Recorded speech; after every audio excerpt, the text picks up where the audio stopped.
नमस्कार, मैं हूँ आपकी होस्ट और आप देख रहे हैं धमसन मार्ग। मिथुन राशि वालों, अप्रैल के महीने में बहुत सारे राजयोग आपके लिए बन रहे हैं और हम बात कर रहे हैं 15 अप्रैल से 30 अप्रैल के मध्य श्री लक्ष्मी नारायण राजयोग बनेगा। बुध और शुक्र मिलकर बना रहे हैं और यहाँ पर उच्च के शुक्र बैठे हुए हैं 15 अप्रैल से लेकर 10 मई तक, यानी पूरे 26 दिनों का यह योग है। हम बात कर रहे हैं सबसे पहले बुध नीच भंग राजयोग बना रहे हैं और वो भी पूरे 22 दिनों तक। और यह राजयोग आपके जीवन को बहुत ज़्यादा तरक्की देने वाला है। अब ये नीच भंग राजयोग होता क्या है? बुध का नीच होना होता क्या है? कोई भी ग्रह जब नीच का होता है तो शारीरिक रूप से नुकसान पहुंचाता है और नीच का होने का ही मतलब होता है यहाँ पर बुध का मतलब हुआ बुद्धि। और बुध जब बुरी जगह पर चला जाता है, नीच का हो जाता है, तो शरीर में अच्छा फल नहीं दे पाता है। लेकिन यहाँ पे क्या है, नीचता भंग हो रही है और इसलिए बन रहा है नीच भंग राजयोग। और यहाँ पर केंद्र में बना रहे हैं नीच भंग राजयोग बुधदेव।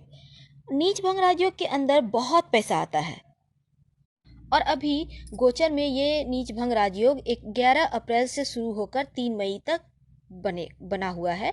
और ये जो 22 दिनों का वक्त है, ये आपको सिर्फ पैसा ही पैसा देगा, अरबपति बनाने में कोई कसर नहीं छोड़ेगा, लेकिन आपको भी मेहनत करनी होगी। नीच का बुध स्वास्थ्य गड़बड़ करता है, पर इस समय एक और अच्छी चीज है कि बुध स्वास्थ्य गड़बड़ नहीं करेगा क्योंकि शुक्र देव के साथ हैं, वो भी उच्च के शुक्र 15 अप्रैल से साथ में आ रहे हैं। तो यहाँ पर आप मिथुन राशि वालों, दसम भाव में करियर के घर में बुध नीच के हो रहे हैं, यानी कि आपके तो धन में वृद्धि होगी, आपके पिता के भी धन में वृद्धि होगी, आपका मान सम्मान बढ़ेगा, पैसा आएगा, सुख साधनों में वृद्धि होगी। और उच्च का सूर्य शुक्र 15 अप्रैल से 10 मई के बीच आपके कर्म भाव पर उच्च के होके बैठे हैं। शुक्रदेव उच्च पद देंगे। आप इस समय अगर आप कंपटीशन वगैरह की तैयारी कर रहे हैं तो ऊंचा पद आपको मिल सकता है। आईएएस आईपीएस जैसे पोस्ट आपके लिए रखे हुए हैं, लेकिन मेहनत जरूर कीजिएगा।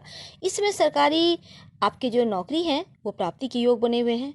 संतान का सुख मिल रहा है, बहुत ऊंचाइयां देंगे उच्च के शुक्र। और आपके कर्म भाव पर ये जो शुक्रदेव बैठे हैं, नीच भंग राजयोग भी बना हुआ है, ये जीवन को चमका कर रखेगा। और वैसे भी मिथुन राशि के लग्न में राहु देव बैठे हैं, यानी आपके जीवन में आकस्मिक बहुत कुछ होगा। अचानक से धन लाभ होगा, आपका आकस्मिक रूप से भाग्योदय होगा। आपके राशि के स्वामी बुधदेव भी नीच भंग राजयोग बनाए हुए हैं और ये नीच भंग जो राजयोग है, दसम में बुध से गुरु बैठे हुए हैं, तो इसका मतलब है कि आपको 3 गुना फल मिलेगा। व्यवसाय में लाभ मिलेगा, विदेश में अगर आप कार्य करते हैं वहां से लाभ मिलेगा। बहुत सुंदर योग है। इतना ही नहीं बल्कि सूर्य भी उच्च के हो रहे हैं 14 अप्रैल से।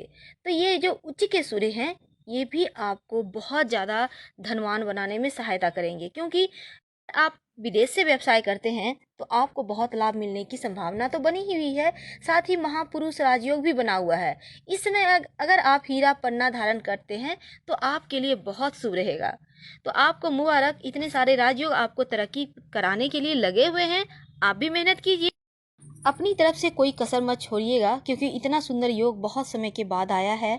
हम फिर मिलेंगे किसी अन्य टॉपिक के साथ। अगर वीडियो पसंद आ रहा है तो लाइक का सब्सक्राइब जरूर कीजिएगा। धन्यवाद।